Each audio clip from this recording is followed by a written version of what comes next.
ನಾವು ರೇಟ್ ಜಾಸ್ತಿ ಮಾಡೋದಿಲ್ಲ ಅಂತೇಳಿ ಪ್ರಮಾಣ ಮಾಡಿ ಅಧಿಕಾರಕ್ಕೆ ಬಂದಿದ್ದಾರೆ. ಬಹಳ ಸ್ವಚ್ಛವಾದಂತಹ ಆಡಳಿತವನ್ನು ಕೊಡ್ತೇವೆ ಅಂತ ಬಂದರು. ಈ ರಾಜ್ಯದ ಮುಖ್ಯಮಂತ್ರಿಗಳು ಸನ್ಮಾನ್ಯ ಸಿದ್ದರಾಮಯ್ಯನವರು ಹೇಳಿದರು, ನಮ್ಮ ಸರ್ಕಾರ ಬಂದ್ರೆ 10 ಕೆಜಿ ಅಕ್ಕಿಯನ್ನು ಪುಕ್ಕಟೆಯಾಗಿ ಕೊಡ್ತೇವೆ. 10 ಕೆಜಿ ಅಲ್ಲ, 10 ಕಾಳು ಕೊಟ್ಟಿಲ್ಲ ಅವರು. ಈಗೇನು 5 ಕೆಜಿ ಅಕ್ಕಿ ಬರ್ತಾ ಇದೆ, ಆ ಅಕ್ಕಿ ಪ್ರಧಾನಮಂತ್ರಿ ನರೇಂದ್ರ ಮೋದಿ ಅವರು ಗರೀಬ್ ಕಲ್ಯಾಣ ಯೋಜನೆಯಲ್ಲಿ ಕೊಡುವಂತ ಅಕ್ಕಿ. ಅದಕ್ಕೆ ಇವ್ರು ಲೇಬಲ್ ಹಾಕೊಂಡಿದ್ದಾರೆ. ಅವ್ರು 10 ಕೆಜಿ ಅಕ್ಕಿ ಕೊಡಬೇಕಾಗಿದ್ರೆ ನಮ್ಮ ಜನಕ್ಕೆ 15 ಕೆಜಿ ಅಕ್ಕಿ ಕೊಡಬೇಕಾಗಿತ್ತು. ನಮ್ಮದು 5 ಕೆಜಿ ಸೇರಿಸಿ 15 ಕೆಜಿ ಕೊಡಬೇಕಾಗಿತ್ತು. ಆದ್ರೆ 5 ಕೆಜಿ, ಇನ್ನು 5 ಕೆಜಿ ದುಡ್ಡು ಕೊಡ್ತೇವೆ ಅಂತ ಹೇಳಿದ್ರು. ಆ ದುಡ್ಡು ಕೂಡ ಬಂದಿಲ್ಲ. ಗೃಹಲಕ್ಷ್ಮಿ ಯೋಜನೆ ಅಂತ ಹೇಳಿದ್ರು, ಹೆಣ್ಮಕ್ಳಿಗೆ 2,000 ರೂಪಾಯಿ, 2,000 ರೂಪಾಯಿ. ಪಾಪ ನಮ್ಮ ಹೆಣ್ಮಕ್ಳು ಏನು 2,000 ರೂಪಾಯಿ ಬಂದ್ಬಿಡ್ತು ಅಂತ ಕಣ್ಣು ಮುಚ್ಕೊಂಡು ಒತ್ತಿದ್ರು. 24 ತಿಂಗಳಾಯ್ತು. ಈಗ ಈ ಸರ್ಕಾರ ಬಂದು 10 ತಿಂಗಳು ಕೂಡ ಕೊಟ್ಟಿಲ್ಲ. ಎಲ್ಲೆಲ್ಲಿ ಚುನಾವಣೆ ಬರ್ತದೆ, ಮೊನ್ನೆ ಉಪಚುನಾವಣೆ ಬಂತು, ಸಿಗ್ಗಾಂವಿಯಲ್ಲಿ ಉಪಚುನಾವಣೆ ಬಂತು, ಬಳ್ಳಾರಿ ಜಿಲ್ಲೆಯಲ್ಲಿ ಬಂತು, ರಾಮನಗರದಲ್ಲಿ ಬಂತು. ಆ 3 ಜಿಲ್ಲೆಗೆ ಮಾತ್ರ ಆ ತಿಂಗಳಲ್ಲಿ ಹೆಣ್ಮಕ್ಳ ಅಕೌಂಟ್ಗೆ 2,000 ಹಾಕಿದ್ರು. ಅಂದ್ರೆ ಓಪನ್ ಕರಪ್ಷನ್. ದುಡ್ಡು ಕೊಡ್ತೀವಿ, ವೋಟ್ ಹಾಕ್ರಿ. ಇವತ್ತು ನಾವು ಕೃಷಿ ಸಚಿವನಾಗಿದ್ದಂತ ಸಂದರ್ಭದಲ್ಲಿ ನಮ್ಮ ಸರ್ಕಾರ ಇದ್ದಾಗ 1,840 ರೂಪಾಯಿಗೆ ಒಂದು ಸ್ಪ್ರಿಂಕ್ಲರ್ ಸೆಟ್ ಕೊಡ್ತಾ ಇದ್ವಿ ಇಲ್ಲ. ಆದ್ರೆ ಇವತ್ತು ಅದೇ ಸ್ಪ್ರಿಂಕ್ಲರ್ ಸೆಟ್ಗೆ 4,500 ರೂಪಾಯಿಗಳನ್ನ ಕೊಡಬೇಕಾಗಿತ್ತು. ಬಸವರಾಜ ಬೊಮ್ಮಾಯಿ ಅವರಿದ್ದಾಗ ಮುಖ್ಯಮಂತ್ರಿ ವಿದ್ಯಾನಿಧಿ ಅಂತ ಮಾಡಿ ಬಡವರ ಮಕ್ಕಳಿಗೆ 8ನೇ ಕ್ಲಾಸಿಂದ ಹಿಡಿದು PUC ಡಿಗ್ರಿ, ಮಾಸ್ಟರ್ ಡಿಗ್ರಿವರೆಗೂ ಮುಖ್ಯಮಂತ್ರಿ ವಿದ್ಯಾನಿಧಿ ಕೊಟ್ಟಿದ್ವಿ. ಇವತ್ತು ಈ ಸರ್ಕಾರ ಬಂದ ಮೇಲೆ ಆ ಮುಖ್ಯಮಂತ್ರಿ ವಿದ್ಯಾನಿಧಿ ತೆಗೆದೇ ಬಿಟ್ರು. ಯಡಿಯೂರಪ್ಪನವರು ಮುಖ್ಯಮಂತ್ರಿ ಆಗಿದ್ದಂತಹ ಸಂದರ್ಭದಲ್ಲಿ ಯಾವ ಬಡವ ಅತಿವೃಷ್ಟಿಯಿಂದ ಮನೆಗಳನ್ನ ಕಳ್ಕೊಂಡ್ರೆ 1.25 ಲಕ್ಷ ರೂಪಾಯಿದಲ್ಲಿ ಏನ್ರಿ ಕಟ್ಟಕ್ಕಾಗುತ್ತೆ? 5 ಲಕ್ಷ ಕೊಡ್ತೀನಿ ಅಂತ 5 ಲಕ್ಷ ರೂಪಾಯಿ ಒಂದು ಮನೆ ಕೊಟ್ಟಿದ್ವಿ. 5 ಲಕ್ಷ ರೂಪಾಯಿ. ಇವತ್ತು ಈ ಸರ್ಕಾರ ಬಡವರ ಪರವಾಗಿ, ದೀನ ದಲಿತರ ಪರವಾಗಿ, ಹಿಂದುಳಿದವರ ಪರವಾಗಿ ಇರುವಂತಹ ಸರ್ಕಾರ ಆ 5 ಲಕ್ಷ ಹಣ 1,20,000 ಇಳಿಸಿದ್ದಾರೆ. ಅದು ಇಲ್ಲ. ಅದಕ್ಕೆ ನಿಮ್ಗೆ ಆಕ್ರೋಶ ಜಾಸ್ತಿ ಆಗಿರೋದು. ಕಾಯ್ತಾ ಇದ್ದೀರಿ ಯಾವಾಗ ಈ ಸರ್ಕಾರ ತೊಲಗಿತು ಅಂತ, ಯಾವಾಗ ಈ ಸರ್ಕಾರ ಹೋಗ್ತದೆ ಅಂತೇಳಿ ಬರ್ಲಿಡ್ಕೊಂಡು ನಿಂತ್ಕೊಂಡಿದ್ದಾರೆ ಇವತ್ತು ಜನ. ಇವತ್ತು ಯಾವ ಹೆಣ್ಣು ಮಕ್ಕಳು 2,000 ತಗೊಳ್ತಾ ಇದ್ದಾರೆ ಅವರೇ ಬರ್ಲಿಡ್ಕೊಂಡು ನಿಂತಾರ. ಮಾರಾಯ ಸಿದ್ದರಾಮಣ್ಣ, ನಿಂದು 2,000 ಬೇಡ, ನೀನು 2,000 ನನಗೆ ಕೊಡ್ತೀನಿ, ನನ್ನ ಗಂಟನ ಜೇಬಿಂದ 20,000 ಕಿತ್ಕೊಂತೀಯಲ್ಲಪ್ಪ ಮಾರಾಯ. ಹೋಗ್ತಾ ಇದೀಯಾ 20,000? Bus free. ಎಲ್ಲ ಹೆಣ್ಣು ಮಕ್ಕಳು ಬಸ್ ಕುಂತಿರ್ತಾರೆ. ಹೆಣ್ಣು ಮಗಳು ಒಬ್ಬಳೆ ಹೋಗಂಗಿಲ್ಲಪ್ಪ, ಪಕ್ಕದ ಗಂಡನು ಹೋಗ್ಬೇಕು. ಗಂಡ ನಿಂತ್ಕೊಂಡಿರ್ತಾನೆ, ಹೆಂಡತಿ ಕುತ್ಕೊಂಡಿರ್ತಾಳೆ. ಅಲ್ಲೇ ಹೆಣ್ಮಗಳು ಕಣ್ಣಾಡಿಸ್ತಾ ನೋಡ ಹೆಂಗ್ ಕುತ್ಕೊಂಡಿದ್ದೀವಿ ಇಲ್ಲ ಅಂತ. ಅವಾಗ ಅವನು ಹೇಳ್ತಾನೆ, ಮಾರಾಯ್ತಿ ನೀ ಎಲ್ಲಿ ಪುಕ್ಷತೆ ಕುತ್ಕೊಂಡಿದ್ದಿ? ಮೊದ್ಲು 10 ರೂಪಾಯಿ ಬಸ್ ಚಾರ್ಜ್ ಇತ್ತು, ಈಗ 25 ಆಗಿದೆ. ಇನ್ನೂ ದಂಡನ ಕೊಡ್ತಾ ಇದ್ದೀನಿ, ದಂಡ ಕೊಟ್ಟರು ನಿಂತ್ಕೊಂಡಿದ್ದೀನಿ ನೋಡು ಅಂತ ಹೇಳ್ತಾನೆ. ಇವತ್ತು ಈ ರೀತಿ ಎಲ್ಲಾ ರೇಟ್ಗಳನ್ನ ಜಾಸ್ತಿ ಮಾಡಿದ್ದಾರೆ. ಯಾವುದೇ ಅಭಿವೃದ್ಧಿ ಕಾರ್ಯಗಳಿಲ್ಲ. ಇವತ್ತು ನಮ್ಮ ಸರ್ಕಾರ ಬಂದಂತಹ ಸಂದರ್ಭದಲ್ಲಿ ನೀರಾವರಿ ಕೆಲಸಗಳು ಪ್ರಾರಂಭ ಆಗಿದ್ರು, ಇವತ್ತು ಅವು ಅಲ್ಲೇ ನಿಂತವೆ. ಕುಡಿಯ ನೀರಿನ ಯೋಜನೆಗಳೇನಿದ್ವು ಅವು ಕೂಡ ಅಲ್ಲೇ ನಿಂತಿದ್ದಾವೆ. ಅಭಿವೃದ್ಧಿ ಕೆಲಸ ಇಲ್ಲ. ಅವರು ಹೇಳ್ತಾರೆ, ಮೊನ್ನೆ ಈ ರಾಜ್ಯದ ಗೃಹ ಸಚಿವರು ಹೇಳಿದ್ರು, ಈ ಬೆಲೆ ಏರಿಕೆಯಿಂದ ಯಾರಿಗೂ ನೋವಾಗಿಲ್ಲ ರೀ, ಬೆಲೆ ಏರಿಕೆಯಿಂದ ಯಾರಿಗೂ ನೋವಾಗಿಲ್ಲ ಅಂತ ಎಲ್ಲರೂ ಕುಣಿತಾ ಇದ್ದಾರೆ. ಏರ್ಸ್ರಿ ರೇಟ್ನ. ಅದನ್ನ ರಾಜ್ಯದ ಗೃಹ ಮಂತ್ರಿಗಳು ಹೇಳ್ತಾ ಇದ್ದಾರೆ.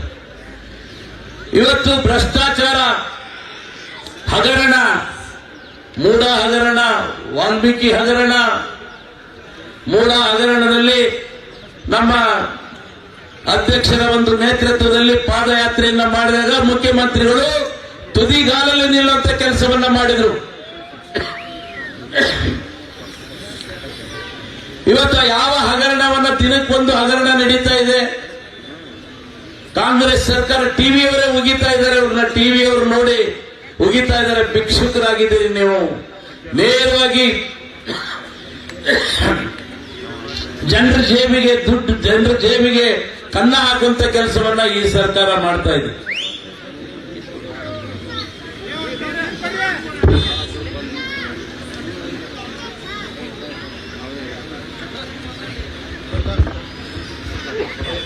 ಜನರ ಜೇಬಿಗೆ ನೇರವಾಗಿ ಕನ್ನ ಹಾಕುವಂತ ಕೆಲಸ ಇವತ್ತು ಮಾಡ್ತಾ ಇದ್ದಾರೆ, ಕಾಯ್ತಾ ಇದ್ದಾರೆ. ಇವತ್ತು ನೀವು ನಿನ್ನೆ ನೋಡಿ, ಶಾಲೆಗೆ ಮಕ್ಕಳು ಪರೀಕ್ಷೆ ಬರೆಯಕ್ಕೆ ಹೋದ್ರೆ ಅವರು ಜನಿವಾರ ತೆಗೆಸಿದ್ದಾರೆ, ಶಿವದಾರ ತೆಗೆಸಿದ್ದಾರೆ. ಮದುವೆಯಾದ ಹೆಣ್ಣು ಮಕ್ಕಳು ಪರೀಕ್ಷೆ ಬರೆಯಕ್ಕೆ ಹೋದ್ರೆ ಹೆಣ್ಣು ಮಕ್ಕಳು ತಾಳಿನೂ ತೆಗೆಸಿದ್ದಾರೆ. ಯಾವ ರೀತಿ ಸಂಸ್ಕೃತಿ ಇವ್ರದು, ಯಾವ ರೀತಿ ಆಡಳಿತ, ಯಾರ ಮೇಲೆ ದ್ವೇಷ, ಯಾಕೆ ಈ ದುರಾಡಳಿತವನ್ನ ಮಾಡ್ತಾ ಇದ್ದೀರಿ? ಇವತ್ತೇನಾಗಿದೆ, ಭಾಗ್ಯ ಕೊಟ್ವಿ ಅಂತ ಹೇಳ್ಕೊಂಡು ಎಲ್ಲ ಅಭಿವೃದ್ಧಿಗಳು ಶೂನ್ಯ ಆಗಿದ್ದಾವೆ. ಜನ ಉಗಿತಾ ಇದ್ದಾರೆ ಯಾವತ್ತು ಈ ಸರ್ಕಾರ ತೊಲಗಿತು ಅಂತೇಳಿ. ಆ ಜನರ ಒಂದು ಮನಸ್ಸನ್ನ ಬೇರೆ ಕಡೆ ಸೆಳೆಯಲಿಕ್ಕೆ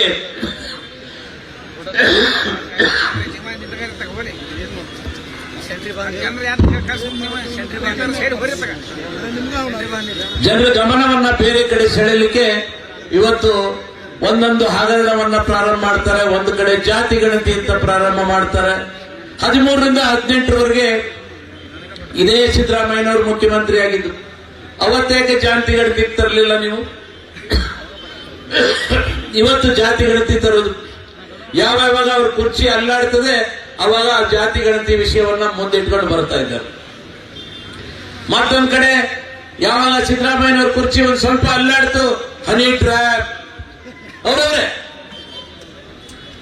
ಬೇರೆ ಯಾರು ಅಪ್ಪಣೆ ಮಾಡ್ತಾ ಇಲ್ಲ, ಹನಿ ಟ್ರ್ಯಾಪ್ ಆಯ್ತು. ಇನ್ನೊಬ್ರು ಹೇಳ್ತಾರೆ, ನನಗೆ ನವೆಂಬರ್ ಅಲ್ಲಿ ಮರ್ಡರ್ ಮಾಡಕ್ಕೆ ಸ್ಕೆಚ್ ಹಾಕಿದ್ರು. ನವೆಂಬರ್ ಅಲ್ಲಿ ಮರ್ಡರ್ ಮಾಡಕ್ಕೆ ಸ್ಕೆಚ್ ಹಾಕಿದ್ರೆ ಮಾರ್ಚ್ ವರೆಗೂ ಯಾಕೆ ತಡ್ಕೊಂಡು ಕೂತ್ಕೊಂಡಿದ್ರಿ? ಸುಮ್ಮನೆ ಜನರ ಮನಸ್ಸನ್ನ ಬೇರೆ ಗಮನ ಸೆಳೆಯಲಿಕ್ಕೆ ದಿನಕ್ಕೊಂದೊಂದು ಕಥೆಗಳನ್ನ ಕಟ್ಟಿಕೊಂಡು ಕಾಂಗ್ರೆಸ್ ಸರ್ಕಾರ ಇವತ್ತು ಜನರನ್ನ ಹಳ್ಳಕ್ಕೆ ತಳ್ಳುವಂತ ಕೆಲಸವನ್ನ ಮಾಡ್ತಾ ಇದ್ದಾರೆ. ಈ ಸರ್ಕಾರಕ್ಕೆ ಉಳಿಗಾಲ ಇಲ್ಲ, ಯಾವಾಗ ಬೇಕಾದ್ರೂ ಬಿದ್ದು ಹೋಗ್ಬೋದು. ಒಂದ್ ಕಡೆ ಡಿ.ಕೆ. ಶಿವಕುಮಾರ್ ಕಾಯ್ಕೊಂಡು ಕುತ್ಕೊಂಡಿದ್ದಾರೆ, ಇನ್ನೊಂದು ಕಡೆ ಸಿದ್ದರಾಮಯ್ಯನವರು ನಾನು ಭದ್ರ ಮಾಡಬೇಕು ಅಂತ ಫೆವಿಕೋಲ್ ಹಾಕ್ತಾರೆ. ಡಿ.ಕೆ. ಶಿವಕುಮಾರ್ ಬಂದು ಅದನ್ನ ಕಿತ್ತೇ ಕೇಳ್ತಾರೆ.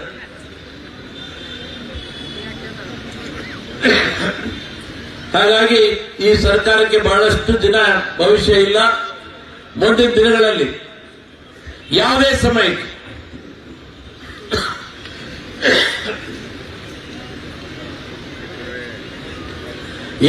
ಸಮಯಕ್ಕೆ ಚುನಾವಣೆ ಬರಲಿ, ಜಿಲ್ಲಾ ಪಂಚಾಯತ್ ಆದ್ರೂ ಬರಲಿ, ತಾಲೂಕ್ ಪಂಚಾಯತ್ ಆದ್ರೂ ಬರಲಿ, ಬಿಬಿಎಂಪಿ ಚುನಾವಣೆ ಬರಲಿ, ಯಾವ ಚುನಾವಣೆ ಬಂದ್ರೂ ಕೂಡ ಧೂಳಿಪಟ ಎದ್ದು ಹೋಗ್ತಾರೆ ಕಾಂಗ್ರೆಸ್ನವರು. ಇವತ್ತು ಹಾಗಾಗಿ ಅವರು ಚುನಾವಣೆ ಕಡೆ ಗಮನ ಇಲ್ಲ, ಅಭಿವೃದ್ಧಿ ಕಡೆ ಗಮನ ಇಲ್ಲ. ಇದ್ದಷ್ಟು ದಿವಸ ಮುಚ್ಚುಮುಂಡೆ ಮದುವೆಯಲ್ಲಿ ಉಂಡವನೇ ಜಾಣ ಅನ್ನೋಗೆ ಈ ಸರ್ಕಾರ ಇರೋಷ್ಟು ದಿನ ಎಷ್ಟು ಸಾಧ್ಯ ಅಷ್ಟು ಲೂಟಿ ಮಾಡ್ಕೊಂಡು ಹೋಗ್ಬೇಕು ಅಂತೇಳಿ ಕಾಯ್ಕೊಂಡು ಮಾಡ್ತಾ ಇದ್ದಾರೆ.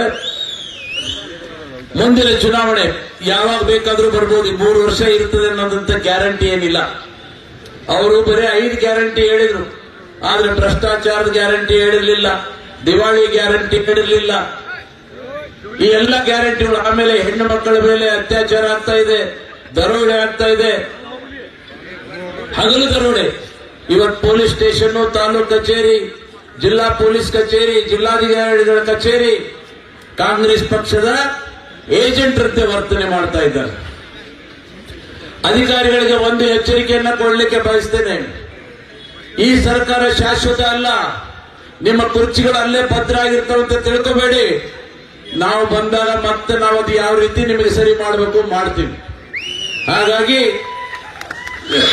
ನಿಷ್ಪಕ್ಷಪಾತವಾಗಿ ಯಾರು ಪ್ರಾಮಾಣಿಕರಿದ್ದಾರೆ ಅವರಿಗೆ ನ್ಯಾಯ ಕೊಡಿ, ಪ್ರಾಮಾಣಿಕತೆಗೆ ನ್ಯಾಯವನ್ನ ಕೊಡಿ, ಬಡವರಿಗೆ ನ್ಯಾಯವನ್ನ ಕೊಡಿ, ನಿಷ್ಪಕ್ಷಪಾತವಾಗಿ ಮಾಡಿ, ಯಾವುದೇ ಪಕ್ಷಪಾತ ಮಾಡಬಾರದು ಅಂತೇಳಿ ಈ ಮೂಲಕ ಅಧಿಕಾರಿಗಳಿಗೆ ಎಚ್ಚರಿಕೆಯನ್ನ ಕೊಡ್ತಾ ಈ ದಿನ ಈ ಆಕ್ರೋಶ ರ್ಯಾಲಿಯಲ್ಲಿ ಬಂದು ನನಗೆ ಮಾತಾಡಲಿಕ್ಕೆ ಅವಕಾಶ ಕೊಟ್ಟಿದ್ದಕ್ಕಾಗಿ ನಮ್ಮ ಪಕ್ಷಕ್ಕೆ ಅಭಿನಂದನೆಗಳನ್ನು ಸಲ್ಲಿಸಿ, ಮುಂದಿನ ದಿನಗಳಲ್ಲಿ ಯಾವತ್ತು ಚುನಾವಣೆ ಬಂದರೂ ಮುಂದೆ 6ಕ್ಕೆ 6 ಸೀಟು ಕೂಡ ಹಾವೇರಿ ಜಿಲ್ಲೆಯ 6ಕ್ಕೆ 6 ಸೀಟು ಭಾರತೀಯ ಜನತಾ ಪಕ್ಷದಿಂದ ಗೆಲ್ತವೆ.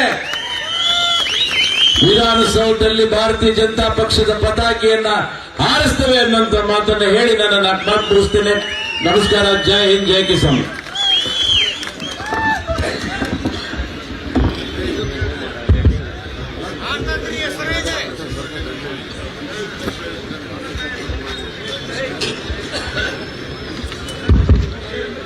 ಮಾರ್ಗವಾಗಿ ಹೆಚ್ಚಿನ ವಿಡಿಯೋಗಳಿಗೆ ಪ್ರತಿಧ್ವನಿ ಯೂಟ್ಯೂಬ್ ಚಾನೆಲ್ ಸಬ್ಸ್ಕ್ರೈಬ್ ಮಾಡಿ, ಬೆಲ್ ಐಕಾನ್ ಕ್ಲಿಕ್ ಮಾಡಿ.